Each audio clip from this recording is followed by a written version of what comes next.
हजरत हारून बिन मूसा कहते हैं मैं ताबी हूं। किसके शागिर्द हैं? हजरत अंस बिन मालिक के रदियल्लाहु ताला अन्हु। हुजूर के गुलाम के जिन्होंने दिल पर जानी डिठा ओ अखियां ही तक लिया। गुलाम के गुलाम, गरीब आदमी, टोकरियां, छोटी छोटी टोकरियां फल रखने वाली बेच के गुजारा करते हैं। एक दरवाजे के आगे से गुजरे तो घर वालों ने अंदर बुला लिया। कहते हैं महल है, मलका बैठी है। मलका कहने लगी तू बड़ा सीनो जमील है, आ मेरे साथ मुंह काला कर। कहते नजर झोंक गई। कहने लगे तूने मेरा सिर्फ हुस्न देखा है, मेरे दिल में जो मेरे नबी का इश्क है वो नहीं देखा। तूने मेरे दिल में जो मेरे मुस्तफा का इश्क है। और बोया किसने? अंस बिन मालिक ने। अंस बिन तैबा से मंगाई जाती है, सीनों में रचाई जाती है। तौहीद की मैं प्यालों से नहीं नजरों से पिलाई जाती है। मैंने अंस बिन मालिक से फैज लिया मोहब्बत का। कहने लगी जितने पैसे तू कहेगा, इतने पैसे। जवानों, ना किसी गैर मुस्लिम बीबी के करीब जाना बिन निकाह के, सिर्फ पैसा इकट्ठा करने के लिए, सिर्फ जो है वो पासपोर्ट लेने के लिए, कागज बनवाने के लिए। ये देख नबी के मानने वाले कैसे होते। कहा ना, तूने देखा नहीं हम कौन है?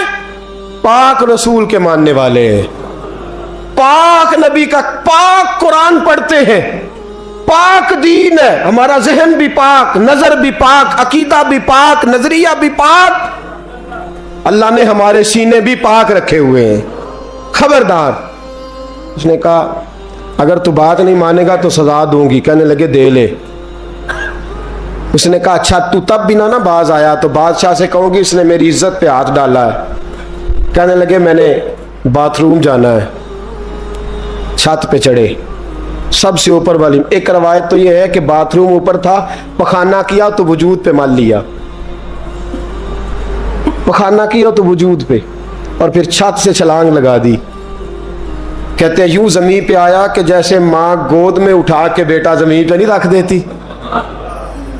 कहते हैं जल्दी से नलके के करीब गया, अपना वजूद धोया, आंख खोली तो सामने खूबसूरत चेहरा, नौरानी आंखें, खुशबू ही खुशबू। मैंने कहा आप कौन है? तो कहने लगे मैं याकूब का बेटा यूसुफ हूं, हजरत यूसुफ अलैहिस्सलाम हूं। पता है तुझे जमीन पे किसने रखा है? कहा नहीं। कहने लगे तू पाक जवानी वाला है, तू पाकीज़ा नजर वाला है, तू पाक सोच वाला है।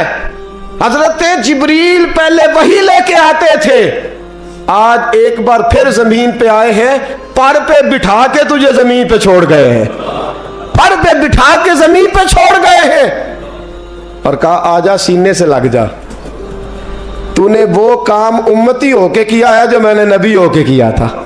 आजा सीने से लग जा। सीने से लग गए। कहते ऐसी खुशबू आने लगी जो किसी के पास से नहीं आया करती थी।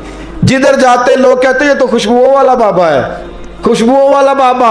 लोग कहते वो इंतकाल कर गए तो उनकी कब्र की मिट्टी से भी खुशबू आया करती थी। तिरमिजी की हदीस है।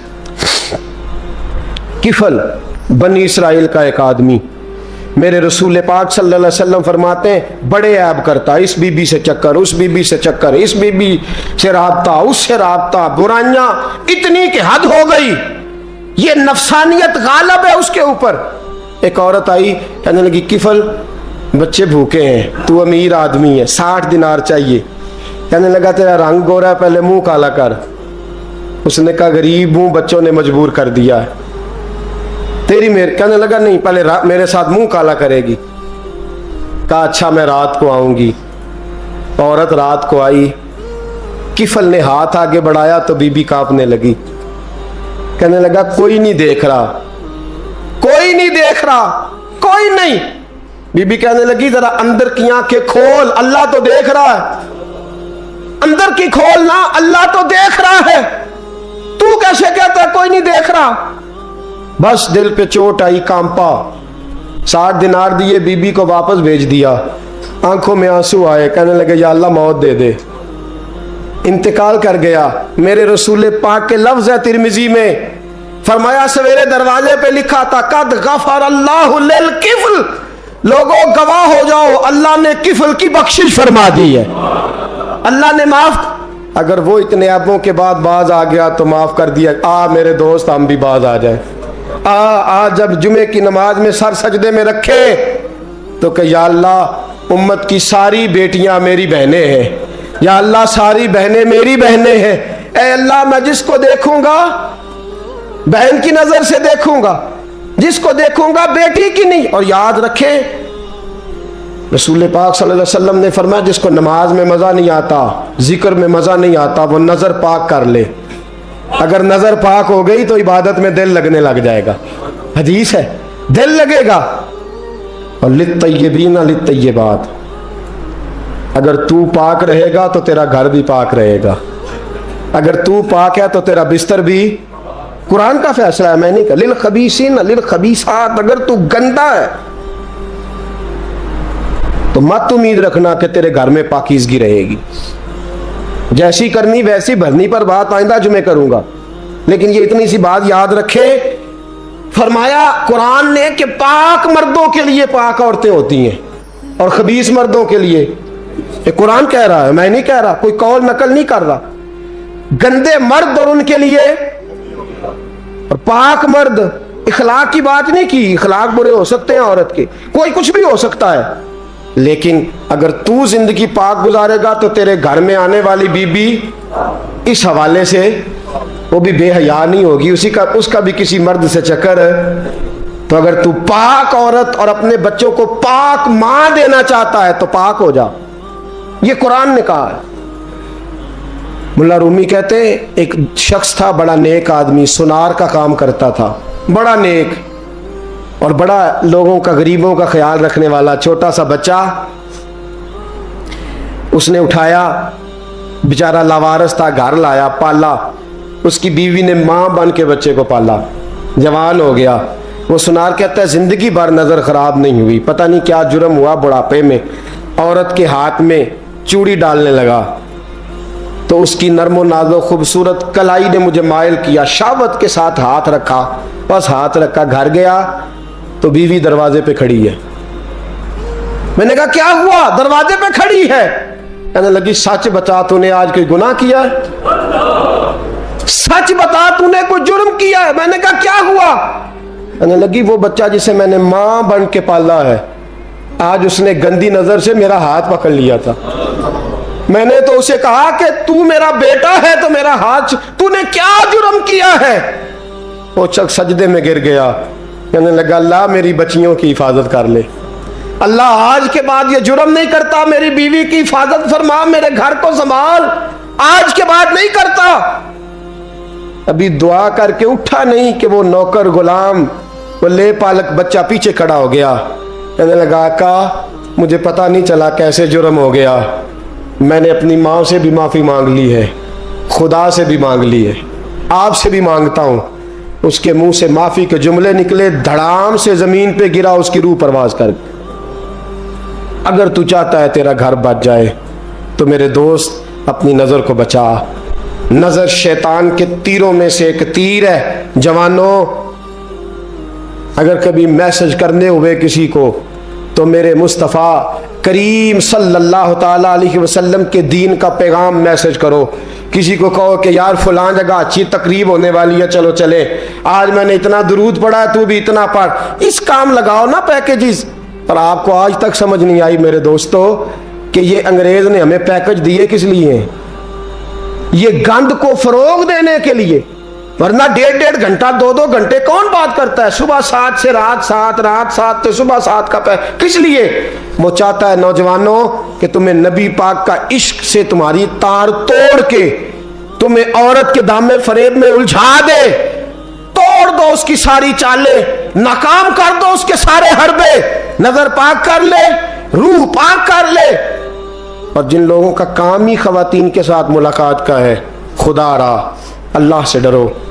जब भी कोई बीबी दरवाजे पे चढ़ो समझो कि ये आज मेरी बहन सौदा लेने आई है, ये मेरी बेटी सौदा लेने आई है, ये मेरे घर में रहने वाली मेरी भांजी और भतीजी, और एक आपसे मेरी मिन्नत है, ये कज़नों वाला मामला ख़त्म करें।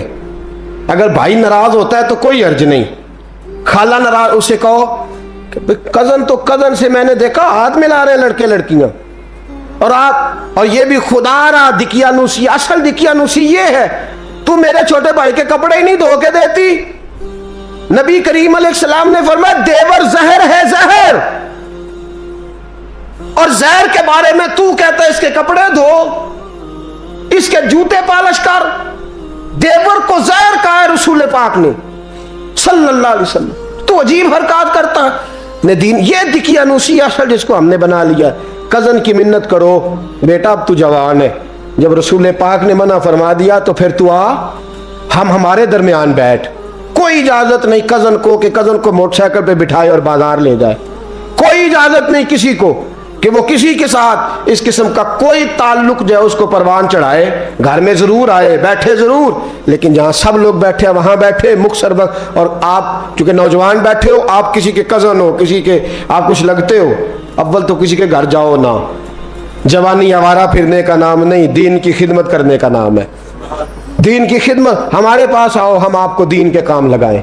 हमारे पास आओ, हम आपको अल्लाह रसूल के काम लगाएं, आपको बतलाएं कुरान कितना पढ़ना है, इसको दुरुस्त करो, तलफ़ुज़ ठीक करो, जरूरियात दीन सीखो, दीन के मामलात में दिलचस्पी, नात सीखो, कुरान सीखो, इबादत सीखो, अपने वक्त को बचाओ और जाना ही कम कर दो। और अगर जाओ भी कभी खाला से मिलने, चाचू से मिलने, अंकल से मिलने, फुफ्फी से मिलने, तो ज़रूरत के तहत जाओ, ज़रूरी काम करो और लौट आओ। हिफाजत करो, सामने गड़ा हो तो कोई छलांग नहीं लगाया करता, सामने गड़ा देख के छलांग लगा के कहते हो मैं उलझ गया हूँ। खुदा रहा इस चक्कर से बच जाओ। वकुल लिल मुमिनीना यगुद्दु मिन अबसारिहिम, अल्लाह फरमाते हैं हबीब इनसे फरमाइए कि मोमिनो नजरें झुका के रखो। वयहफज़ू फुरूजहुम, अपनी शर्मगाह की हिफाजत करो।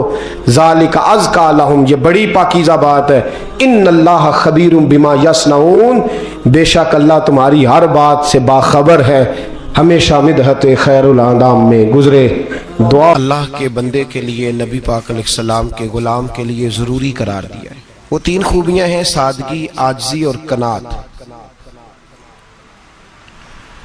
जिस आदमी के अंदर ये तीन बातें पाई जाती हैं कि वो सादा भी हो, इज्जो इनकिसार वाला भी हो, और जो चीज़ें अल्लाह ने उसे दी हो उस पर उसकी कनात भी हो, वो राजी भी हो, तो ऐसे शख्स पर अल्लाह तबारक व तआला की खास रहमत नाजिल होती है। जिस बंदे के अंदर ये सलाहियतें पाई जाएं। हम देखते हैं कि इस जमाने में सादगी, आजी और कनात वाला पहलू खासा मुश्किल होता चला जा रहा है।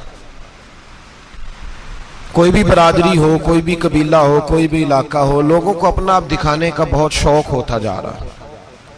मैं भी हूं, मुझे भी मानो, मेरी भी सुनो और मेरी भी तारीफ करो, मेरी तरफ भी तवज्जो करो, ये माहौल बन गया है। अगर आप सादगी वाले नहीं होंगे तो फिर आपने कुछ चीजें उधार की ओढ़ी होंगी जो असल नहीं। सादगी जो होती है वो असल होती है, असल रूप होता है आदमी का। अगर आपके अंदर सादगी नहीं होगी तो फिर आपने कुछ चीजें ऐसी अपने ऊपर लागू कर रखी होंगी जो आपका असल नहीं।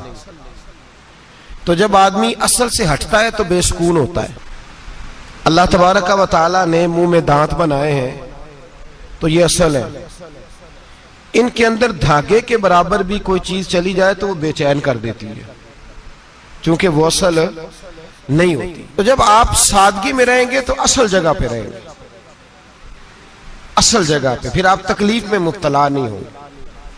आजिज़ी का मतलब ये होता है कि आप अल्लाह के किसी बंदे को हकीर ना समझें, छोटा ना समझें, जलील ना समझें। एक होती है एहसासे कमतरी कि समझना कि मैं माली तौर पे मेरे पल्ले कोई शय नहीं है, देखो कितना, ये एहसासे कमतरी है। आजिज़ी ये होती है कि ये ना समझ ले बंदा कि मेरे अंदर सलाहियत ज्यादा है, ये कमी है, ये छोटा है, ये निकम्मा है, ये बिल्कुल गुनाहगार है, ये तकब्बुर है। आजिज़ी से रहें, अल्लाह के हर बंदे को अपने से अफजल समझें, आजिज़ी के साथ रहें, कनात ये है कि आपको जो अल्लाह ने दिया है समझें कि मेरा रब सबसे ज्यादा मेरे ऊपर ही मेहरबान है, उसने जो मुझे दिया है वो किसी और को नहीं दिया। ये शुक्र के तौर पर, तकब्बुर के तौर पे ये भी नहीं। कनात करें। आजिज़ी जब आपके अंदर होगी, सादगी होगी, तो जिंदगी इत्मीनान से गुजरेगी, सुकून से गुजरेगी। और आजिज़ी और सादगी का ये वाला तर्जुमा नहीं कि जिस बंदे ने मैले कपड़े डाले हो आप समझे कि ये बड़ा सादा आदमी है जी, हफ्ता आया ना आया नहीं तो सादा है। ये सादगी नहीं होती। नफासत तो हुसैन है इस्लाम का। नबी पाक सल्लल्लाहु अलैहि वसल्लम ने एक मालदार आदमी को फटे पुराने कपड़े पहने हुए देखा था तो हुजूर ने मना किया था। फरमाया अगर अल्लाह नेमत देता है तो बंदे पर उसका असर देखना भी पसंद फरमाता है। अच्छे कपड़े छोड़ दें तो आप सादा हो गए, ये मतलब नहीं। बहुत सारे गरीब लोग भी सादे नहीं होते, जो हर वक्त कहता रहता है मैं किसी चौधरी को कुछ नहीं समझता, तो वो सादा है। जो कहता रहता है कोई नहीं मेरी नजर में, मैं आप बड़ा सियाना हूं, फलाना बंदा आया तो मैंने लाजवाब कर दिया, दो बातें नहीं फिर वो कर सका आगे से, तो आप सादे? आप तो बड़े महान तेज आदमी है भाई, आप तो अपनी करामत सुना रहे। सादगी का मतलब है बेतकल्लफ जिंदगी, जिसमें कोई तकल्लुफ ना पाया जाए। जो बंदा हो वही वो बयान करे, ये सादगी है। ये सादगी के खिलाफ है कि आप जो नहीं है वो आप। मेरा एक तजर्बा है, इसको आप कुरान और हदीस का निचोड़ ना समझिएगा, मेरी जाती बात है तो इसको जादी रहने दीजिएगा। कभी कभी मैं परेशान होता हूं। आप किसी की दावत खाने जाए ना, वो अकीके की हो, वलीमे की हो, कोई भी हो, अच्छा जब आप खा लेते हैं ना तो फिर वो आदमी मुतालबा करता है कि आप उसकी तारीफ करें, फिर उसका ये मुतालबा होता है। वो बिल्कुल मेरी तरह का देहाती भी हो तो कहता है मैं मुंडिया नूं कल आख्या कि लियाओ फिर कोई कट्टा चंगा तगड़ा जिहा, अज जी आखन ना कि जनाब एदी दावत सी ते इस पकाए कुछ नहीं। वो फिर जिसले कट्टा एडा वधिया लिया के नाई अगे रखिया तो उन्हें पहली बारी इंज दा वेखिया सी, उन्हें फिर बनाया कि कमाल कर छड़ी। मुतालबा क्या है उसका भला? तुहानू आखे कि जिंज दी तुसां रोटी पकाई मैं कदे नहीं खादी। ये हर आदमी का मुतालबा, हर आदमी। जनाब मैं सवेरे गया हूं तो ताजी सब्जी स्पेशल आपके लिए मैं लेके आया हूं, और ये वो वाली लाया हूं जो मिलती नहीं थी पूरी दुनिया से, सिर्फ मुझे मिली है। तो ये आजिज़ी नहीं, ये सादगी नहीं, ये बनावट है। ये मैं अमीर गरीब, ये सारे लोग ये काम करते हैं। सारे जो हम नहीं वो हम बन के दिखाते हैं, जो हम हैं नहीं वो हम बनते हैं। उसका नुकसान ये होता है कि जब वो चीज जो असल नहीं होती वो आती है तो तकलीफ देती है। नबी पाक अलैहिस्सलाम की जिंदगी सादी थी। किस तरह की सादी थी? दो जुमले, हजरत अब्दुल्ला इब्ने अब्बास के दो जुमले और बात खत्म कर दी। फरमाते हैं मेरे रसूल पाक अलैहिस्सलाम की जिंदगी सादी थी। ये कैसी सादी थी? फरमाते हैं जो मिलता था हुजूर पहन लेते थे, जो सामने आता था खा लेते थे। कोई तकल्लुफ नहीं कि मैंने ये नहीं खाना, ये खाना है, ये नहीं लेना, ये लेना है। ये मिजाज नहीं, तबीयत नहीं। हमारी तो पसंद नापसंद होती है ना। हुजूर को कद्दू ज्यादा पसंद था, ये तो आपको हदीस में मिलेगा, ये तो मिलेगा। लेकिन ये नहीं मिलेगा कि नबी पाक सल्लल्लाहु अलैहि वसल्लम को गंदम नापसंद थी, ये नहीं मिलेगा। आपको ये तो मिलेगा कि रसूल पाक को दूध ज्यादा पसंद था, ये नहीं मिलेगा कि सादा पानी नापसंद था। ये तो आपको मिलेगा कि नबी करीम सैयद आलम सल्लल्लाहु अलैहि वसल्लम जमीर पर सोने को पसंद करते थे। ये नहीं मिलेगा कि चारपाई पर सोने को नापसंद करते थे। यानी हुजूर की जिंदगी सादी है, उसमें तकल्लुफ हमारी पसंद नापसंद होती है, और जो जोश है हमें पसंद नहीं वो फिर है ही नहीं सही, वो गलत हो गई फौरन, वो सिरे से उसका कोई असर ही नहीं रहा, वो बिल्कुल तबाह हो गई। मेरे हबीब पाक सैयद आलम अलैहिस्सलाम ने सादी जिंदगी गुजारी और आजिज़ी वाली जिंदगी गुजारी। हम लोग आजिज नहीं होते, आजिज नहीं हो। अगर हम लोग आजिज हो जाए तो लड़ाइयां खत्म हो जाए। हर खानदान में हर घर में लड़ाई है, इसका मतलब है कि आजिज़ी, जहां आजिज़ी होती है वहां लड़ाई नहीं होती, झगड़ा नहीं होता। हमारा भाई से, भतीजे से, भांजे से, बीवी से, ससुराल वालों से, रिश्तेदारों से, भाइयों से अगर इख्तलाफ चल रहा है और हर जगह चल रहा है तो सारी जगह तो गलतियां नहीं ना पाई जाती, कहीं हमारी भी गलती होती है।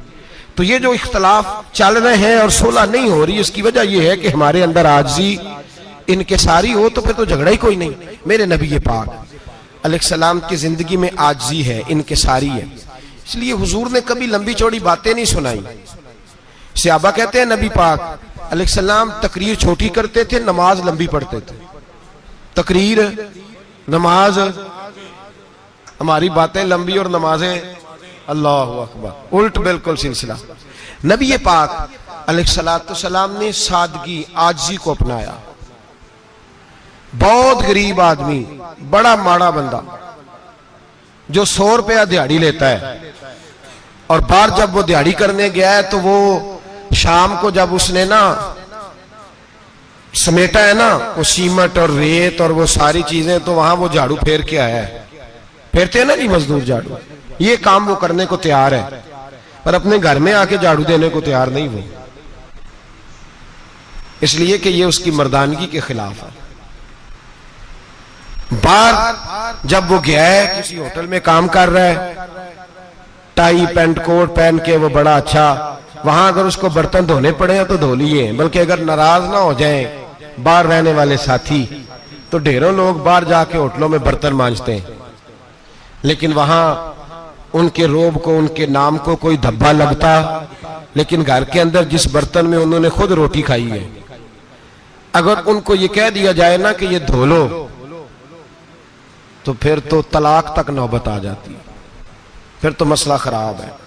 फिर तो हो सकता है कि बीवी की अम्मा की भी खैर ना हो, तुझे उसने सिखाया कुछ नहीं, मुझे ही तूने कह दिया उठ जा। ये हमारा हाल है, और है हम सारे आजिज़ मिस्कीन, है हम सारे माड़े गरीब, ये सारा अपनी जगह तय, लेकिन जहां डटना है, बल्कि यूं समझ लें कि जहां रोब ना चला वहां मिस्कीन हो गए, और जहां चल गया अब बादशाह हो गए। मेरे रसूल पाक सैयद आलम अलैहिस्सलाम का उसवा नूर सुनो, सैयदा तैयबा ताहिरा हजरत आयशा सिद्दीका रदी अल्लाह ताला अन्हा फरमाती हैं, हुजूर घर में आते, अगर घर के अंदर झाड़ू देने वाला है तो मुस्तफा ने उठा के काम करना शुरू कर दिया है। ये मामूली बात नहीं, अगर हजरत फातिमा ज़हरा की चक्की पीसने के लिए फरिश्ते आ सकते हैं, तो रसूल पाक के घर का काम करने के लिए भी आ सकते हैं, लेकिन मेरे नबी पाक सल्लल्लाहु अलैहि वसल्लम घर में अपने कपड़े धो लेते, फट जाते तो हुजूर सी लेते। यहां तक कि हजरत आयशा फरमाती है, एक दिन हुजूर ने कहा खाना पकाओ, तो मैंने कहा कनीज आटा गूंद रही है। नबी पाक ने मालूमात की तो पता चला कि वो कनीज तो जा चुकी, बीमार थी। फरमाती है हुजूर ने अपने दस्ते मुबारक से आटा गूंदा, नबी पाक ने गूंदा, नबी पाक ने लगे जो मजदूर शाह ऐसा, न धुन न दौलत सरबराह ऐसा, अर्श नशी का जमी पे घर है, मेरा पैगंबर अजीम तर है। नबी पाक ने आटा गूंदा, और आटा गूंद के फरमाया आयशा आओ रोटी पका दो, मैंने आटा गूंद दिया है। ओ भाई मैं बहुत बड़ा नवाब हूं मैं आजिज़ मिस्कीन, लोगों की मैं कमियां कोताहियां सुनाता हूं, लेकिन अगर जरा सा भी हाथ हिलाना पड़े तो उस वक्त ना जहां रोब चलता है वहां तो चलाना चाहिए ना। जितना हमारा दबदबा बनता है, आजिज़ी इनकिसारी, ये इंसान को संवारती है, ये उसको सुकून देती है, ये उसके अंदर पैदा करती है वो चीज जो उसे अल्लाह के करीब करती है। अगर आप बड़े हैं तो फिर आप बड़े ही रह जाएंगे, बन कुछ नहीं सकेंगे। अगर आप में तकब्बुर है तो फिर अना का बुत कायम हो जाएगा, बन कुछ नहीं सकेंगे आप। हर आदमी को अपना आप दिखाने का शौक है, बनाने का शौक है, शोहरत, नाम बरी, अपने आप को जाहिर करना, बताना। 1,44,000 सहाबा थे मेरे रसूल पाक के, सारे कहिए सल्लल्लाहु अलैहि वसल्लम। जब हुजूर का नाम सुने तो दरूद पाक पढ़ा करें सल्लल्लाहु तआला अलैहि वसल्लम। 1,44,000 सहाबा थे, काम कर गए, किसी ने नाम नहीं बनाया, काम किया। शायद चंद 100 के नाम किताबों में मिलते हों, बाकियों ने काम किया, नाम पर तवज्जो ही नहीं। और कुछ ऐसे भी थे जो आए नहीं, बात मानी है मेरे नबी पाक की, हजरत वैसे करनी रदी अल्लाह, तशरीफ नहीं लाए, घर रह के भी हुजूर की बात मानी है। माँ की खिदमत करो, नहीं आए, खिदमत करी, तशरीफ नहीं लाए, घर रह के बात मानी। दर्जा क्या दिया मेरे रसूल पाक अलैहिस्सलाम ने? ड्यूटी लगाई मौला अली शेर खुदा की, हजरत उमर फारूक रदी अल्लाह ताला, फरमाया मेरा जुब्बा ले जाना, और मेरे अवैस से मिलना और उसे कहना मेरी उम्मत की बख्शिश की दुआ मांगे। भाई घर रह के बात मानी, कोई शोरा नहीं, कोई नाम नहीं।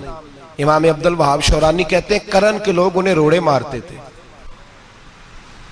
और उनसे पूछते थे तेरा नाम क्या है, तो जनाबे वैसे करनी फरमाते थे अगर तो कयामत में बख्शा गया तो नाम बता दूंगा, और अगर वहीं अड़ गया तो नाम से क्या रह जाएगा, यहां तो लिखा रह जाएगा। और फिर दुआ मांगी। इमाम शोरानी ने लिखा है दुआ मांगी हजरत अवैस करनी ने, ए अल्लाह मैंने जिंदगी छुप के गुजारी है, मुझे जाहिर ना करना। मैं सिरापा मखजन राज था और रहा था मुद्दतों राज में, ये तो तेरा शौक के दीद कशा कशा मुझे खींच लाया मजाज में। ए अल्लाह मैंने पर्दे में वक्त गुजारा है, अल्लाह मस्तुरना बिसुतरिकल जमील। ए अल्लाह बस मुझे पर्दों में रखना, पर्दों में उठ बुलिया चल उथे वसीए, जिथे बस देनी सारे ही अन्ने, ना कोई साडी जात पछाणे ना कोई सानू मन्ने। ए अल्लाह मुझे पर्दा दे, शोहरत नहीं चाहिए, मेरा नाम ना हो, कोई जाने कोई पहचाने ना, बस मैं तेरा हूं तो छुप के तेरे पास आ जाओ। इमाम फरमाते अल्लाह 70,000 फरिश्ते कयामत के दिन हजरत अवैसे करनी की शक्ल के पैदा करेगा और उन फरिश्तों के अंदर छुपा के जनाबे अवैस को अपनी और अपने महबूब की बारगाह तक ले जाएगा, चूंकि वो छुपे रहे। जरूरत नहीं, मैं सिरापा मखजन राज था, मैं तो रहा था मुद्दतों राज में, ये तो तेरा शौक के दीद कशा कशा मुझे खींच लाया मजाज में। शौक नहीं, मुझे भी पूछ लो, मेरा भी नाम ले लो। अब तो इस कदर ज्यादा अना का बुत आ गया, रोटी खिलाओ, जिसको खिलाई उसकी फोटो खींच के फेसबुक पे दो, पानी पिलाया तो पहले उसकी फोटो दे लो, अगर सलाम लिया तो पहले छोड़ दो यार, बस करो। ये अना के बुत बना लिए हम लोग, किस चक्कर में पड़ गई है दुनिया। एक गरीब को 2, 4, 5 रुपए क्या दे दिए, एक आटे का थैले का दे दिया, 4 अखबारों में खबर दे दी, ये आजी है, ये तरीका है। अब तो लोग यहां तक रियाकारी करने लगे, नमाज पढ़ने के लिए आते हैं तो पहले फोटो खींच के आते हैं, जुम्मे की तैयारी करते हुए। बस कर दें, बस करें, कहीं रुके, किसी जगह स्टॉप करें, अपने अंदर इंकिसारी पैदा करें। जो खत्म हो गया वो बच गया, जो अपने आप को बनाता रहा वो कभी बन ना सका। बचा वही जो रब की बारगाह में मिट गया। हमारी तो उम्र गुजर गई है अपने आप को तामीर करते, सारी जिंदगी गुजर गई। मेरा भी नाम लो, 30 साल में रह के आया हूं जी सऊदी अरब के फलाने मोहल्ले में, किसी से मेरा नाम पूछोगे तो पहुंच जाओगे। क्या होते थे आप वहां, क्या नाम पूछे, वहां तो बादशाहों के नाम अब कोई नहीं लेता, मिट गए, जो आए थे चले गए। गखड़ आना तो चौक से किसी से भी पूछ लेना, मैं भी होता हूं, क्या होते हो। यहां बड़े लोग थे जिनका तूती बचता था, खत्म हो गए। तू और मैं भी जाने वाले, और जमाना आएगा, मिटने के लिए दुनिया आई है। अगर दुनिया में खुद ब खुद अपने आप को मिटा के रखोगे तो अल्लाह इज्जत अता फरमाएगा। हम तो इतना खड़े हुए हैं कि बहनों से, भाइयों से, ससुराल से, रिश्तेदारों से कट गए हैं, इसलिए कि बुत नहीं टूट रहा अंदर का। मेरे नबी पाक सैयद आलम अलैहिस्सलाम के गुलाम बड़ा कुछ थे, पर उनकी जुबानों पे कभी कुछ होने का जिक्र नहीं आया। बड़ा कुछ थे वो, बड़ा कुछ थे। हजरत अबू बकर सिद्दीक रदी अल्लाह, बड़ा कुछ थे ना, क्या बात थी। मेरे मुस्तफा करीम सैयद आलम सल्लल्लाहु अलैहि वसल्लम ने फरमाया अबू बकर मेरा वो खलील है कि दुनिया में भी मेरा सज्जन है, कयामत में भी मेरा दोस्त होगा, दुनिया और आखिरत में। वही अबू बकर है। महल्ले में 7 गरीब बच्चियां रहती हैं, वो कहती हैं हमारी बकरियां, बाप फौत हो गया, बकरियों का दूध धो दो। तो अबू बकर सिद्दीक बकरियों का दूध धोने चले जाते हैं, उनके घर का काम काज करके आते हैं। सैयदना उमर फारूक, मेरे नबी पाक अलैहिस्सलाम ने फरमाया फरिश्ते 950 साल मेरे उम्र की शान बयान करें तो खत्म नहीं हो सकती। इतना बड़ा शख्स उमर फारूक, इतना बड़ा आदमी। एक दिन ऐलान किया उमर फारूक ने, लोगों मस्जिद में आओ, बात करनी है। अमीरुल मोमिनीन का पैगाम है, सारे मस्जिद में आ जाए। खचाखच मस्जिद नबी सहाबा से भर गई, और ऐसा जब ऐलान होता था तो सहाबा दौड़ के आते थे। शायद को जंग है, शायद किसी ने हमला कर दिया है, शायद कोई नई बात है, दौड़े आए लोग। मस्जिद नबी खचाखच भर गई। सैयदना फारूक आजम रदी अल्लाह तआला अन्हु मिंबर पे बैठे। हजरत अब्दुर रहमान इब्ने औफ रदी अल्लाह तआला अन्हु फरमाते हैं कि सहाबा तजस्सुस के देख रहे हैं कि पता नहीं किसी तरफ से पैगाम नहीं आ गया, कोई काफिर हमला नहीं करने लगा, अल्लाह जाने क्या हुआ है, बड़ी परेशानी है। उमर बैठे, अल्लाह की हम्द की, नबी पाक सल्लल्लाहु अलैहि वसल्लम पर दुरूद पढ़ा और फिर उमर फारूक बोले, फरमाने लगे, मैं जब मक्के में रहता था ना तो कभी घर में कहत आ जाता था, कभी कहत आता था घर में, बकरियों के दूध खुश्क हो जाते थे, गंदम नहीं मिलती थी, पानी नहीं होता था, तो फरमाया मेरी अम्मा मुझे खाला के घर भेज देती थी। कबीला बनु मखजूम, उस कबीले में मेरी खाला की शादी हुई थी, तो वो मालदार लोग थे, उनके पास ज्यादा बकरियां, ज्यादा ऊंट, ज्यादा गायें, ज्यादा खेत थे। हजरत उमर फारूक फरमाने लगे, मैं उनके घर जाता तो मेरे खालू समझ जाते कि उमर को इसलिए भेजा गया है कि कहत आ गया है। फरमाते हैं वो मुझे सवेरे बकरियां चराने ले जाते, शाम तक मैं उनकी बकरियां चराता। अमीरुल मोमिनीन उमर, एक तरफ मसला यह है कि कैसर और किसरा की दीवारें हिल रही है उमर के नारों से, और इधर उमर मिंबर पे बैठ के खुतबे दे रहे हैं। फरमाते हैं मैं बकरियां चराता, शाम तक खाला के घर जाके मजदूरी करता, और फरमाते हैं शाम होती तो एक मुट्ठी किशमिश मुझे देते वो। आप फरमाते हैं मैं बड़े कद वाला था, एक मुट्ठी किशमिश मिलती है, कभी एक मुट्ठी खजूरें, मैं शाम को खा के सो जाता। कई कई महीने यूं ही गुजरते तो मेरी अम्मा का पैगाम आता कि हालात सही हो गया, मेरे बेटे को भेज दो। ये बात कही, हजरत उमर रोने लगे और फिर कहने लगे, अब वो वक्त आया है कि लोग मुझे अमीरुल मोमिनीन उमर कह के पुकारते हैं। बस ये दो बातें की। उमर ने कहा चलो जोहर का वक्त हो गया, अजान पढ़ो, उठो नमाज पढ़े, उठो। अजान हुई, इकामत हुई, जनाब उमर ने नमाज पढ़ाई, लोग चले गए तो सैयदना अब्दुल रहमान इब्ने औफ जराना था जनाब उमर से, बाजू पकड़ के कहने लगे, उमर सियाना बंदा यार, तू ये दो बातें सुनाने के लिए इतना मजमा इकट्ठा किया था, ये दो बातें कहने के लिए कि मैं खाला के घर जाके मजदूरी करता था तो एक मुट्ठी किशमिश मिलती थी, एक मुट्ठी खजूरें, ये कहने के लिए कि मैं बकरियां चराया करता था। तो हजरत उमर फारूक रदी अल्लाह ताला अन्हु फिर रोए, फिर आंखों में आंसू आए। कहने लगे, अब्दुल रहमान आज ना मिस्र शाम से कुछ लोग आए थे और वो बता रहे थे कि उमर तेरा डंका वहां भी बड़ा बजता है। वो मुझे कह रहे थे तेरे नाम के वहां भी बड़े दबदबे हैं, बड़े तज़किरे हैं। तो मेरा नफ्स मुझे कह रहा था, उमर देखा देखा तू यहां बैठा है और वहां तेरे नाम का शोर हो रहा है, मुझे इसने बड़ा किया है।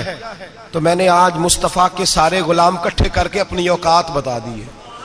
मैंने अपनी औकात बताई है कि मैं कुछ नहीं, कोई शय नहीं, कोई चीज ही नहीं, असी किसी दे कुछ नहीं जे लगदे, ना कोई साडा दर्दी। मैंने बताया है कि मैं तो किसी के बकरियां चरा के एक मुट्ठी किशमिश लेके गुजारा किया करता था। गुजारा मुझे मेरे कुछ साथी ना ले गए गुजरांवाला, सर्दियों के मौसम में मुझे कहने लगे स्वेटर पसंद कर लें अपनी मर्जी का।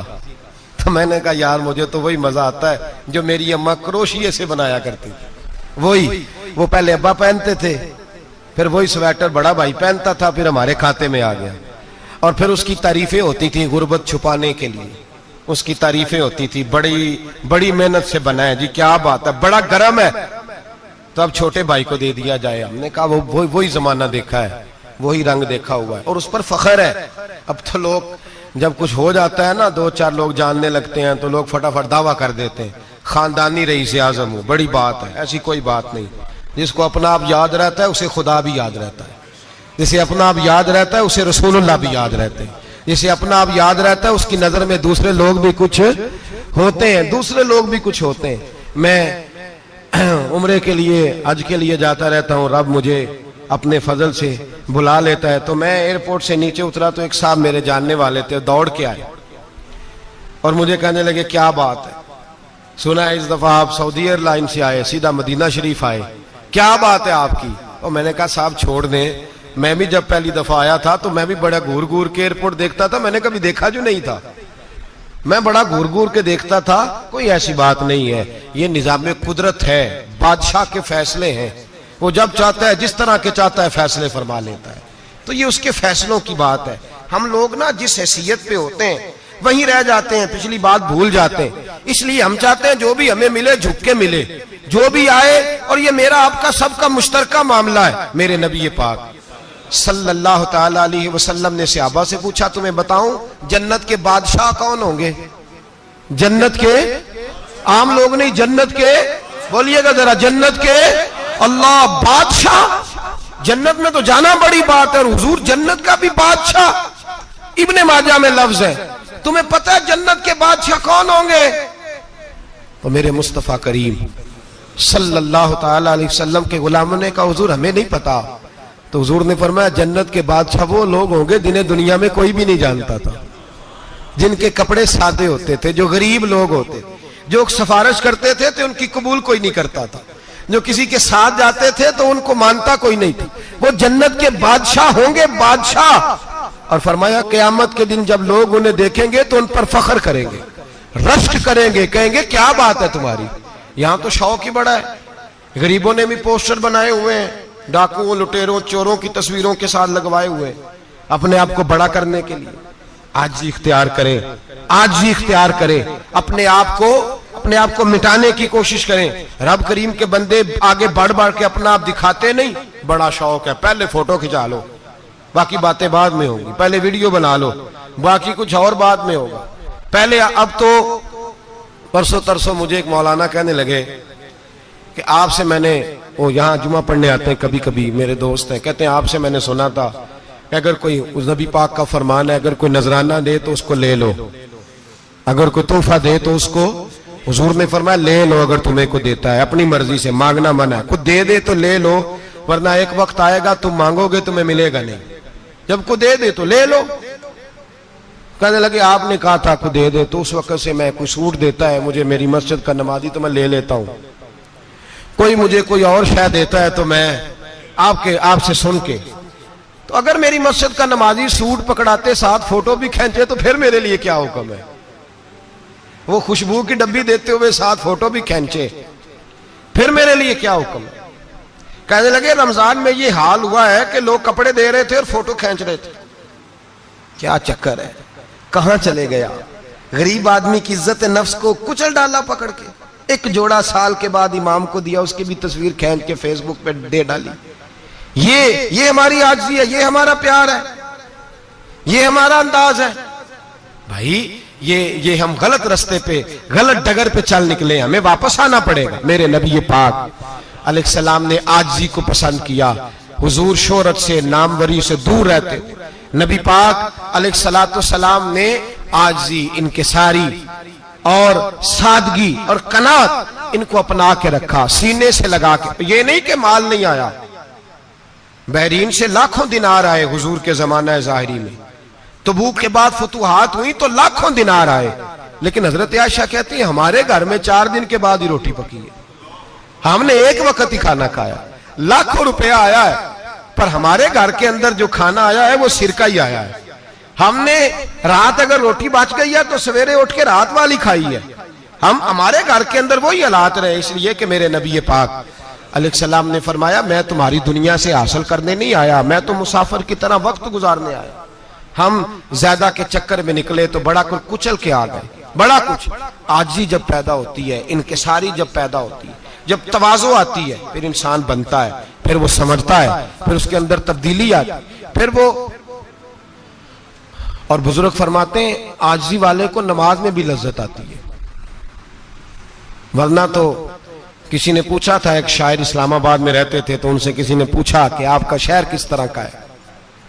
उन्होंने कहा मेरा उस शहर अदावत में बसेरा है जहां लोग सजदों में भी लोगों का बुरा सोचते हैं। मेरा उस शहर अदावत में बसेरा है जहां लोग सजदों में भी लोगों का, नमाज पढ़ते हुए कहते हैं देखो कितनी बू आ रही है इससे, कपड़े नहीं बदल के आया, नमाज पढ़ते हुए भी साथ वाले के बारे में बुरा सोच रहे हैं। जब आजी सैयद अहमद कबीर रिफाई रहमतुल्लाह ताला अलैह, ये सिलसिला रिफाइया के शेख हैं, आला हजरत रहमतुल्लाह अलैह ने इनकी बड़ी तारीफ लिखी है फतावा रज़विया में। मिस्र के अंदर सिलसिला रिफाइया और शाज़लिया, बहुत सारे लोग इस सिलसिले में मुरीद हैं। सैयद अहमद कबीर रिफाई इतने बड़े सूफी थे कि मेरे मुस्तफ़ा करीम सल्लल्लाहु अलैहि वसल्लम के रोजे पर हाजिरी देने गए। नबी पाक की बारगाह में हाथ दुआ करें, अल्लाह हम सबको वहां हाजिरी नसीब फरमाए, अल्लाह हम सबको बार बार ये मौके अता फरमाए। सैयद अहमद कबीर रिफाई हाजिरी देने गए तो जब नबी पाक के गुम्बद पे पहुंचे तो कहने लगे या रसूलल्लाह मैं कब्र देखने नहीं आया, मैं तो दीदार करने आया। हुजूर ये तो ज़ियारत में करता रहता था, दीदार करने आया। ये कह के रोने लगे। इतनी देर रोए कि मेरे मुस्तफ़ा करीम ने अपना दस्ते मुबारक कब्र से बाहर निकाल दिया। हाथ मुबारक बाहर आया और 10,000 लोगों ने देखा। कितने लोगों ने? अब यहां भी लोगों को शक होगा जी कैसे बाहर आया, तो बुखारी सुना देता हूं, मसला जरा हल हो जाए। मस्जिद नबी की तामीर हो रही थी। तामीर तो कहते हैं कि दीवार नहीं, तामीर करते वक्त ना एक दीवार गिरी, ये बुखारी के लफ्ज है। दीवार गिरी तो एक पैर बाहर आ गया। पैर को देखा तो कहते हैं हाथ रखते थे तो उसमें बिल्कुल ऐसे था जैसे खून साइडों पे हो गया, बिल्कुल जिंदा। शोर हो गया कि ये नबी पाक का कदम मुबारक है, हुजूर का। बहुत सारे लोग इकट्ठे हुए, उलमा को बुलाया, पैर देखा तो कहने लगे नबी पाक का नहीं, ये तो सैयदना फारूक आजम का है। जब ये कहा ना फारूक आजम का है तो फिर एक शोर उठा कि ये हाल है उनके गुलामों का, तो सरकार का आलम क्या होगा। ये हाल है उनके गुलामों का तो फिर सरकार का आलम। ये बुखारी है। तो जिंदा है वल्लाह, तो जिंदा है वल्लाह, मेरी चश्मे आलम से छुप जाने वाला। सैयद अहमद कबीर रिफाई इतने बड़े, नबी पाक सल्लल्लाहु अलैहि वसल्लम ने दस्ते मुबारक बाहर निकाला, 10,000 लोगों ने देखा। किसी ने हजरत सैयद अहमद कबीर रिफाई से पूछा कि बाबा इतना बड़ा दर्जा, इतना बड़ा मकाम कैसे मिला? तो बाबा जी कहने लगे जिंदगी में कभी किसी को हकीर नहीं समझा, किसी को कभी हकीर, कभी किसी को अपने से कमतर नहीं समझा। तो अल्लाह ने देखे ना, अगर आप नहीं समझेंगे तो उसके लिए भी आपको उन्वान मिल जाएंगे, और अगर समझना है अपने आप को बड़ा तो उसके लिए भी मौके मिल जाते हैं। हजरत शफीक बल्खी बहुत बड़े सूफी बुजुर्ग हुए पर नौजवान थे, जवानी में ही अल्लाह ने बड़ा मर्तबा दिया। हजरत अब्दुल्ला बिन मुबारक बूढ़े थे, दोनों एक महफिल में इकट्ठे हुए। अब बगदाद सारा मानने वाला था और दोनों का मानने वाला था। आखिर में दुआ बुजुर्ग कराया करते थे महफिल के इख्तिताम पर। हजरत शफीक बल्खी जनाब अब्दुल्ला बिन मुबारक से कहने लगे आप दुआ करें, आप दुआ करें, आप बुजुर्ग हैं। अब जिसने जो मानना है उसे उसके लिए उन्वान भी मिल जाएगा। हजरत सैयदना अब्दुल्ला बिन मुबारक कहने लगे बेटे तू दुआ कर, तेरी उम्र थोड़ी है, तेरे गुनाह भी थोड़े हैं, तेरी उम्र थोड़ी है, तेरे गुनाह भी थोड़े हैं। तो सैयदना शफीक बल्खी कहने लगे नहीं हुजूर आप दुआ करें, आपकी उम्र ज्यादा है तो नेकियां भी तो ज्यादा ही है ना, नमाजें भी तो आपकी ज्यादा है ना, रोजे भी तो ज्यादा, रमजान भी तो आपकी उम्र में ज्यादा है ना, आज भी तो आपने ज्यादा। अगर आपने किसी को अपने से बड़ा समझना है तो उन्वान आपको मिल जाए, छोटा समझना है तो उसके लिए भी उन्वान आपको। बात तो ये है कि आप क्या करना, अगर आप किसी को हकीर समझना चाहते हैं तो बात खत्म हो गई। सैयद अहमद कबीर रिफाई फरमाते हैं जिंदगी भर कभी किसी को हकीर नहीं समझा। अल्लाह की सारी मखलूक की क्या बात है। अल्लाह कुरान में कहता है इन्नल्लाह ला यस्तही अन यदरिबा मसलन मा बऊदतन फमा फौकहा। अल्लाह शर्म नहीं करता कि एक मच्छर की मिसाल बयान करे या उससे भी कमतर।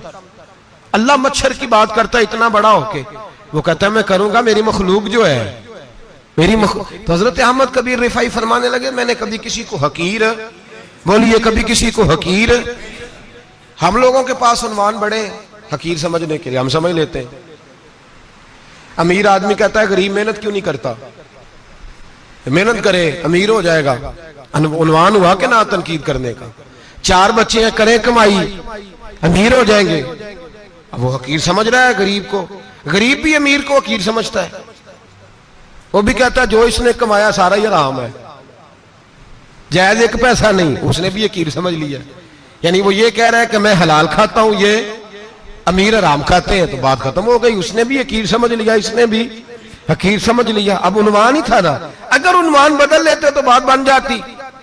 अमीर अगर ये कहता कि मैं इस गरीब की मदद करूंगा इसलिए कि पैसे मेहनत से नहीं मिलते, खुदा के फजल से मिलते हैं, तो वो ये ना कहता कि ये मेहनत करता तो आगे चला जाता। और गरीब अगर समझता इस बात को तो ये ना कहता अमीर सारे हराम ही खाते हैं, वो कहता भाई रब ने जो मेरे लिए पसंद किया मुझे दिया, जो इसके लिए पसंद किया इसे दिया, बात खत्म हो गई, झगड़ा खत्म।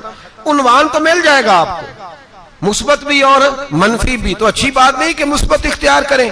सैयद अहमद कबीर रिफाई कहते मैं गुजर रहा था, एक दिन मेरे साथ ऐसा हुआ कि मैं गुजर रहा था खेत के अंदर से, इधर भी पानी था इधर भी पानी था। होता है ना पानी पानी होता है फसलों में कई दफा। कब होता है ज्यादा पानी? नहीं, जो कद्दू करीद है जी, वो जब कद्दू करते हैं ना तो दोनों जाने पानी भरा होता है ना जी, वो ट्रैक्टर भी पानी में चलता है। मैं पेंडू हूं ना, मुझे ज्यादा पता है क्या हालात होते हैं। तो वो इधर भी पानी इधर भी पानी, तो दरमियान में से वो मुंडेर होती है छोटी सी, वाटा खीदा अपनी जुबान है। तो कहते इधर भी पानी था इधर भी पानी था। सैयद अहमद कबीर रिफाई कहते हैं मैं गुजर रहा था, असर की नमाज का टाइम हो गया, मैं जल्दी जल्दी जा रहा, सामने से कुत्ता आ गया। इंसान अशरफुल मखलूकात है, लेकिन वो अल्लाह का शुक्र करेगा कि उसने मुझे अशरफ बनाया है। ये नहीं कह सकता कि ये मखलूक हकीर है, ये बुरी है, ये नहीं कह सकता। शुक्र करे कि मुझे अल्लाह ने अशरफुल। सैयद अहमद कबीर रिफाई कहते कुत्ता आ गया सामने से। अब कुत्ता आया तो मुझे जल्दी थी, कुत्ता भी भीगा हुआ था। अब मेरा दिल करे कि कुत्ता नीचे उतरे तो मैं गुजरूं, कुत्ता खड़ा है कि ये साइड पे हो तो मैं गुजरूं। कहते हैं देर हो गई तो मुझे डर लगता था, मैंने कभी कुत्ते को भी नहीं झिड़का था, कभी कुत्ते को भी, अपनी इतनी हैसियत ही नहीं, झिड़का ही नहीं कभी किसी को। आप फरमाते हैं देर हो गई तो मैंने कहा या अल्लाह, हजरत सैयद अहमद कबीर कहते हैं मैंने कहा या अल्लाह इस कुत्ते को जुबान ही दे दे, मैं इसे कुछ समझा ही दूं, इसे जुबान ही दे दे, तू तो कादर मुतलक है। उसे जुबान दे दी तो मैंने कुत्ते से कहा नीचे उतर जा, मैंने नमाज पढ़नी है। तो कहने लगा बाबा जी आप उतर जाए, आप उतर जाए, आप उतर जाए, मैं क्यों उतरूं? तो सैयद अहमद कबीर रिफाई कहते हैं मैंने उससे कहा कि बात यह है कि मेरे ऊपर नमाज फर्ज है, तेरे ऊपर फर्ज नहीं, तो मैंने नमाज पढ़नी है। अगर मैं खेत में उतर गया तो कीचड़ है, मेरे कपड़ों को मिट्टी लग जाएगी, पता नहीं पानी पाक है कि नापाक है, तो तू उतर जा, तेरे ऊपर नमाज नहीं फर्ज, तो मुझे जाने दे। तो सैयद अहमद कबीर रिफाई कहते हैं उसने ऐसी बात की कि मेरे ऊपर वजद तारी हो गया।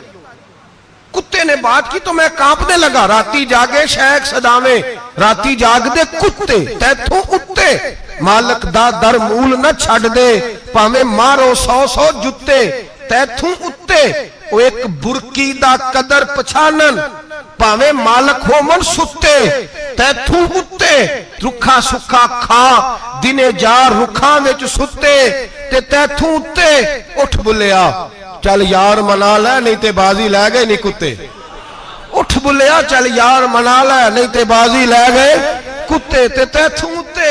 सैयद अहमद कबीर रिफाई कहते हैं वो मुझे कहने लगा आप उतर जाए, तो मैंने कहा भाई मेरे ऊपर नमाज फर्ज है, तेरे ऊपर फर्ज नहीं, तू उतर जा, मेरे कपड़े आलूदा हो जाएंगे तो क्या करूंगा? तो कहते हैं उसने बात की तो मैं घबरा गया और छलांग लगा के मैं खेत में उतर गया। मुझे कहने लगा बाबा जी कपड़े अगर आपके कीचड़ से आलूदा हो गए तो पानी से साफ हो जाएंगे, और अगर मुझे हकीर जान के आपका दिल आलूदा हो गया तो 7 समुद्रों से भी साफ नहीं होगा। कपड़े पानी से धुल जाएंगे और दिल अगर तकब्बुर से आलूदा हुआ तो 7 समुद्रों से भी सही हो सकता ना ना ना। हकीर नहीं जानना, ना मौलवी को, ना सूफी को, ना दरवेश को, ना खेत में काम करने वाले को, ना पट्टे पे मजदूरी करने वाले को, ना गाड़ी का शीशा साफ करने वाले को, ना तेल डालने वाले को, ना किसी को हकीर ना जान, ना किसी के हाल पे तंज कर, ना किसी के गम का मजाक उड़ा, वो जिसे चाहे जैसा नवाज दे। ये मिजाज लुत्फ रसूल है। ना कोई आया लेके चला गया, कोई उम्र भर भी ना पा सका, मेरे मौला तुझसे गिला नहीं, ये तो अपना अपना नसीब है। भाई हकीर नहीं जानना। सैयद अहमद कबीर रिफाई फरमाते हैं वो कुत्ता तो गुजर गया, मैं दौड़ा घर गया, जाके मैंने गुस्ल किया, कपड़े बदले। फरमाते हैं पहले भी मैं असर पढ़ता था, पर आज जब नमाज पढ़ी तो बड़ा ही मजा आया। मैं सर सजदे में रखूं मेरा उठाने को जी ही ना चाहे, मैं रुकू में जाऊं तो मेरा सर उठाने को दिल ही ना चाहे। मेरा दिल करे आज मगरिब लेट हो जाए, आज सूरज देर से गुरूब हो, मैं आज सारा दिन असर ही पढ़ता रहूं। भाई जब तू आजिज़ी वाली पढ़ता है, जब तू इनकिसारी वाली पढ़ता है, जब तू हजरत सैयदना मुआविया बिन खुतैज रदिया, एक हजरत मुआविया बिन सुफियान है, एक मुआविया बिन खुतैज सहाबी है, वो कहते हैं मैं जंग फतह करके आया तो सख्त गर्मी का मौसम था, मुझे पता था कि उमर फारूक दोपहर को आराम कर रहे होंगे। आप फरमाते मैं मस्जिद नबी में बैठ गया, एक बच्ची जनाब उमर के घर से निकली तो मुझे कहने लगी मुआविया आपका नाम है? मैंने कहा हाँ। अंदर जाके जनाब उमर को बताया तो उमर दौड़े आए, और जब आए तो सर पे टोपी कोई नहीं, पैरों में जूता कोई नहीं। कहने लगे मैं तेरा इंतजार कर रहा था, आज मुझे उम्मीद थी तू आएगा, तूने बताया क्यों नहीं? तो मैंने कहा हुजूर मुझे पता है रात सारी आप चेहरे पे कपड़ा डाल के मदीने की गलियों में रहते हैं, तो दोपहर को आप आराम करते होंगे, इसलिए मैंने कोशिश की कि आपको बेदार ना करूं, आप आराम कर रहे होंगे, इसलिए ये मैंने कोशिश की कि मैं बैठता हूं मस्जिद में आराम करता हूं, जब आप आएंगे तो देखी जाएगी। हजरत उमर फारूक ने जलाल किया, फरमाया तू मुझे गाफिल समझता है कि मैं सो जाऊंगा? और आप फरमाने लगे मैं कौम का खादिम हूं जिसकी इतनी ज्यादा रियाया हो वो सो जाए चुप करके, मैंने जवाब नहीं देना अल्लाह की बारगाह में? फरमाया मेरे अमीरों की तरह सोने जागने के वक्त मुकर्रर नहीं, मैं कौम का खादिम हूं, जिस वक्त भी आया करो मुझे जगा लिया करो, मुझे कब्र में जाके खुदा को भी जवाब देना है, मोहम्मद मुस्तफा को भी जवाब देना है। मेरे भाई याद रखे जब ये चीजें पैदा, और फिर हमने इन तकल्लुफात में, मैंने कई दफा ये बात बयान की है, अब तो लोग रिश्ते करते हैं तो डीसी कॉलोनी में किराए का मकान खरीदते हैं, 2-4 गैरों की गाड़ियां मंगा के दरवाजे के आगे खड़ा करते हैं, रिश्ता हो जाता है बड़ा घर देख के, और जब शादी के चौथे दिन पता चलता है कि ये किराए का मकान था, तो रिश्ते मकानों पे कायम नहीं होते, एतबार पे कायम होते हैं। वो एतबार टूटता है तो जिंदगी भर कायम नहीं होता दोबारा। जो आप हैं आप वही रहें, जो आप नहीं है वो कभी बनने की कोशिश ना करें। और मेरे अजीज ये भी याद रखें, आजिज़ी आपको सवार देगी। और वैसे भी हम अल्लाह के हुजूर जाने वाले हैं, अगर पर्दों में छुप के चले जाएंगे तो बच जाएंगे, और अगर हम अपना आप दिखाते ही रहें, सारी जिंदगी इसी चक्कर में रहें कि मुझे भी पूछो, मुझसे भी मुशावरत करो, मेरी भी बात सुनो, तो ये अना की दौड़ तो खत्म ही नहीं होती। हिर्स सिर्फ पैसे की नहीं होती, हिर्स हवस शोहरत की भी होती है।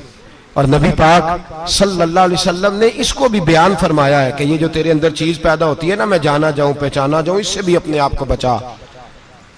सहाबा के बाद जिस शख्स की खिलाफत सबसे मजबूत हुई वो हजरत उमर बिन अब्दुल अजीज थे। इतनी बेहतरीन खिलाफत की कि लोगों को हजरत उमर का जमाना याद आ गया। हजरत उमर बिन अब्दुल अजीज, इराक में रहने वाली एक औरत थी, उस औरत का खामद फौत हो गया तो 5 बच्चियां यतीम थी। वो इराक से चली और जनाब उमर बिन अब्दुल अजीज के पास आई कि आप मेरी बच्चियों का वजीफा लगा दें।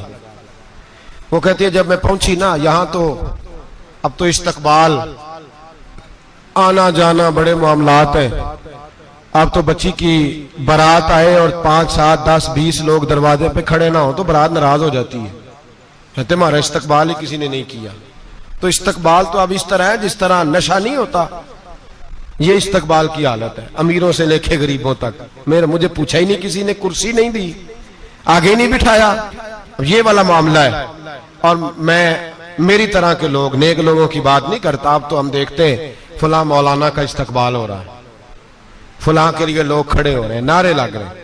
और अब तो मैं देखता हूं ऐसे ऐसे हाथ लहराते हैं सूफी और दरवेश कहलाने वाले, जैसे सियासी लीडर लहराया करते हैं।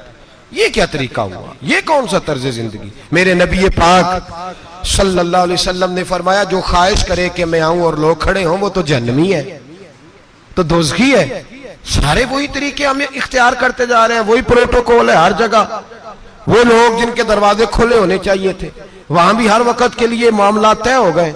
याद रखें मेरे नबी पाक अलैहिस्सलातु वस्सलाम ने जो तालीमात दी, हजरत उमर बिन अब्दुल अजीज रहमतुल्लाह ताला अलैह। औरत कहती है मैं पहुंच गई, मैंने लोगों से पूछा घर कहां है, तो कहा वो जहां बोरी लटक रही है ना बाहर, टाट का पर्दा लगा हुआ है, वो हजरत उमर बिन अब्दुल अजीज का घर है। कहती है मैं दरवाजे पे दस्तक दी, एक औरत ने दरवाजा खोला तो मुझे बीबी जान के अंदर बुलाया। तो उनके घर के अंदर जब मैं दाखिल हुई तो बड़ा सारा सेन था, एक तानिम कुआं लगा था, एक तरफ एक बड़ा दरख्त था और एक छोटा सा बनाई हुई थी जगह बर्तन धोने के लिए। और बीबी ना बर्तनों को मिट्टी लगा के साबुन लगा के बैठी हुई थी, काम कर रही थी वो औरत। मुझे उसने दरख्त के नीचे बिठाया, पानी पिलाया। कैसे आई हो? मैंने कहा अमीरुल मोमिनीन से मिलना है। कहने लगी बैठो थोड़ी देर में आ जाते। कहती थोड़ी, मैंने समझा घर की कोई मुलाजमा है, मैं बैठ गई। थोड़ी देर गुजरी, फिर दस्तक हुई, उस बीबी ने उठ के दरवाजा खोला। तो जब वो शख्स अंदर आए तो कहने लगी बड़ी देर से बर्तनों को साबुन लगा के बैठी हूं, कहां रह गए थे? कहती हैं वो साहब कहने लगे बस जरा मसरूफ हो गया था, दौड़े गए, कुएं से पानी निकाला, बीबी को दिया, उसने बर्तन धोए। कहती है फिर थोड़ा सा सिरका और एक रात की रोटी वो लाई, उस शख्स ने खाई। मैंने कहा कि ये दोनों घर के मुलाजम है, मियां बीवी काम करते हैं।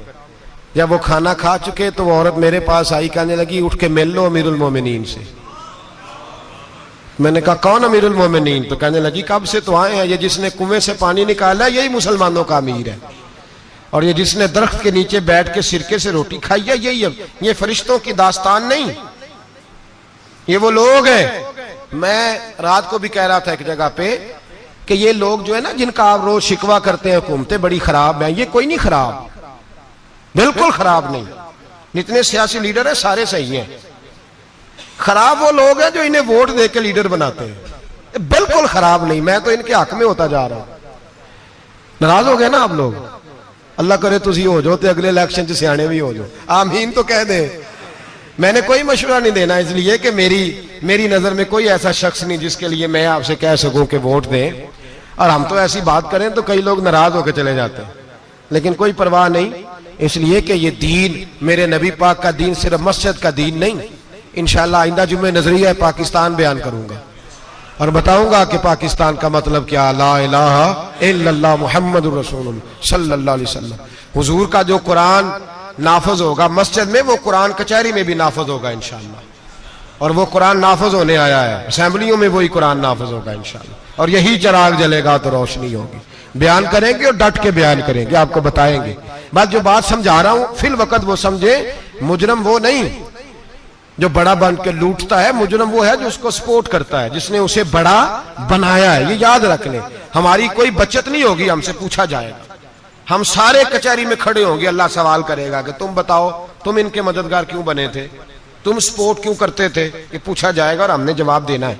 बहरहाल आम दाम बरसरे मतलब जनाब उमर बिन अब्दुल अजीज रहमतुल्लाह अलैह के वो बीबी गई तो कहने लगी कि ये अमीरुल मोमिनीन ने कहा, वो उठ के हाजिर हुई, कहा हुजूर मैं इराक से आई हूं, मेरा खामद फौत हो गया, मेरी 5 बेटियां हैं, वजीफा लगा दे। वो बीबी कहती है मेरा दिल था कि यतीम बच्चियों का 100 दिनार साल का लगा देंगे तो बड़ी बात है। कहती है जब मैं उनके पास गई तो हजरत उमर बिन अब्दुल अजीज को बताया तो वो रोने लग गए और मुझसे माफियां मांगने लगे। मैंने कहा हुजूर आप क्यों माफी मांगते हैं? तो कहने लगे इसलिए माफी मांग रहा हूं कि तू मेरी रियाया में थी और तेरी 5 बच्चियां यतीम थी, तुझे खुद चल के आना पड़ा है। मेरा काम था तेरी खबर लेता, माफ कर दे अल्लाह की रिजा के लिए। उन्होंने वजीफा लिखना शुरू किया तो मेरी एक बच्ची का 1000 दिनार साल का लिखा। मैंने कहा अल्लाह तेरा शुक्र है। फिर दूसरी बच्ची का 1000 लिखा तो मैंने कहा अल्लाह तेरा शुक्र है। तीसरी का 1000, चौथी मैंने कहा शुक्र है। जब चौथी का लिखा तो मैंने कहा अल्लाह आपका इकबाल बुलंद करे, अल्लाह आपको हमेशा इसी तरह फलता फूलता रखे। कहते हैं जनाब उमर बिन अब्दुल अजीज ने कलम रख दिया, फरमाने लगे मैं 5वीं का वजीफा नहीं लिखूंगा, 4 बहनों से कहना बांट के इसे भी दे दे। कहा हुजूर क्यों?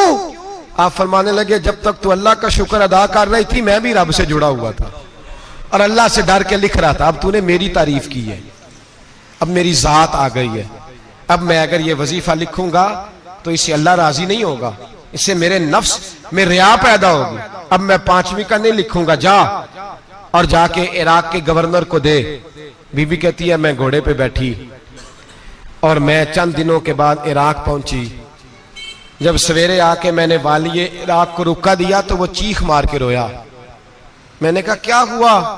तो कहने लगा बीबी आज रात को हजरत उमर बिन अब्दुल अजीज का इंतकाल हो गया, फौत हो गए, तो इंतकाल कर गए। कहती मैं भी तड़प के रोई।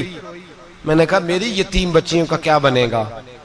तो वो गवर्नर कहने लगा तेरे वजीफे जारी रहेंगे, तुझे मिलते रहेंगे।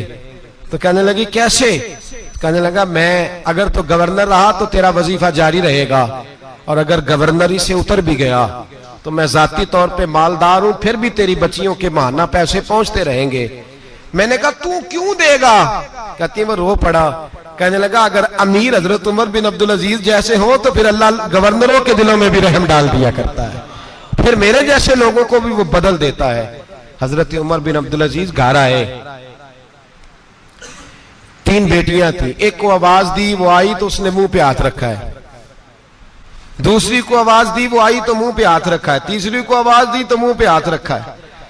आपने अपनी बीवी से कहा कि ये बच्चियां मुंह पे हाथ क्यों तीनों ने रखा हुआ है, क्या बात है? तो बीबी रो पड़ी, कहने लगी 4 दिन हो गए मेरी बेटियां प्यार से रोटी खा रही हैं। 4 दिन हो गए, उनके मुंह से बदबू आती है, इसलिए वो आपके सामने आती हैं तो मुंह पे हाथ रख लेती हैं। 4 दिनों से बीबी रो रही है। हजरत उमर जलाल में आ गए। आप फरमाने लगे, तू ये रो रही है,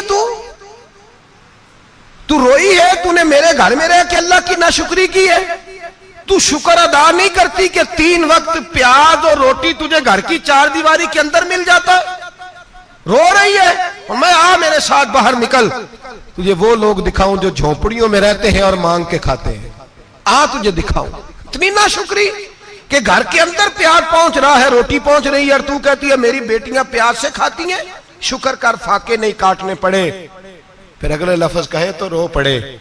फरमाने लगे, मैंने तो मुस्तफा के वो हालात भी सुने हैं जिसमें कई दिन बीबी फातिमा ने फाके किए। तू घर के अंदर प्याज पहुंच रहा है, तू अभी भी। सादगी, आजिज़ी और कनात नेमत थी इन लोगों की। हमारे यहाँ रोज शिकवा है, किस बात का? गाड़ी कोई नहीं। रोज रोना है, किस बात का? बंगला कोई नहीं। रोज रोना है, किस बात का? बैंक बैलेंस कोई नहीं। 10 जोड़े क्यों नहीं ईद पे आए? और ये सिर्फ औरतों का मसला नहीं, हमारे अंदर भी ये बात बदरजे औला। हम रोज अपने आप को मिस्कीन कहते हैं, गरीब कहते हैं, लाचार कहते हैं, मजबूर कहते हैं। नाते सरकार की पढ़ता हूँ मैं, नाते सरकार की पढ़ता हूँ मैं, बस इसी बात से घर में मेरे रहमत होगी। एक तेरा नाम वसीला है मेरा, एक तेरा नाम वसीला है मेरा, रंजो गम में भी इसी नाम से राहत हो